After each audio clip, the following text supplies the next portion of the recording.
नमस्कार मित्रांनो. तर काय झालं होतं, आपल्या कांद्याला जरा जास्त गवत झालं होतं मारण्याचं. तर आपण तणनाशकाची फवारणी करून राहिलो या ठिकाणी. तुम्ही बघू शकता एक सुपर आणि गोल घेतलेलं आहे आपण फवारणीसाठी. कांदे जरा जास्त हे झालं, तण भरपूर झालं नाही तर बघू शकता. तर तण जाईन का याच्यातून? गोल नाव एक सुपरनं, तण जाईन का?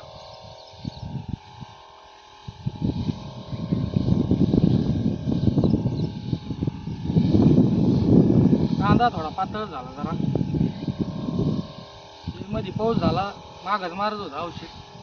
पण मागं पाऊस झाला त्याच्यामुळे काय झालं, ते पावसामुळे मारतच येईल ना औषध, आणि मारून बी काही फायदा नसतो झाला. आपलं औषध वायाला गेलं त्याच्यामुळे काय मारलंच नाही आपण.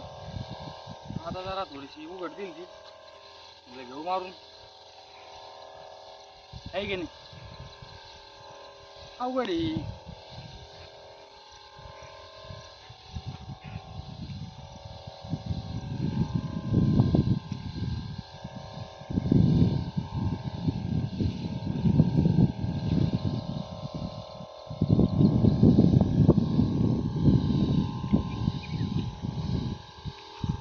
तुला तुमच्याकडे कसं काय कांद्याचे बाजार भाव कसं काय? आधी पावसाळी कांदा आहे, याचे कसं काय बाजार भाव राहतील, काय राहतील?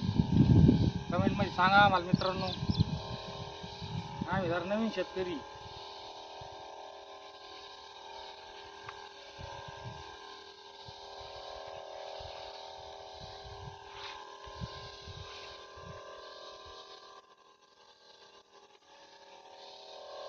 पहिलं लय फवारणी मारत मी, आणि आता मध्यंतरी काळात जरा हे गेलं, स्टॉप केलं. बऱ्याच दिवसानंतर आज फवारा घेतलेला आहे पाठी.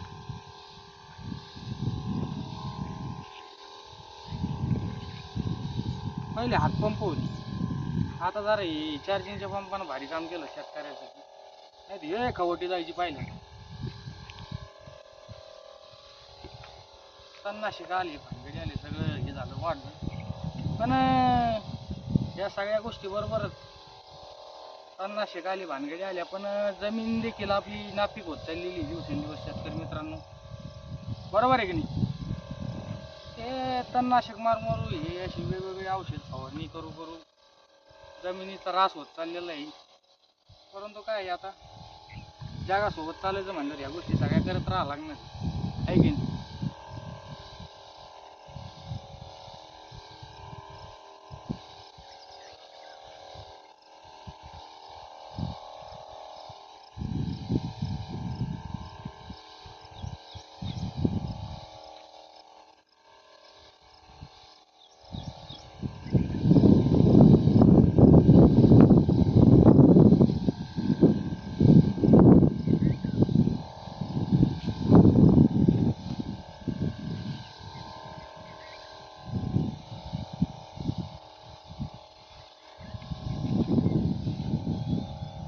कांदा कसं काय आमचा मित्रांनो, कमेंट मध्ये नक्की सांगा.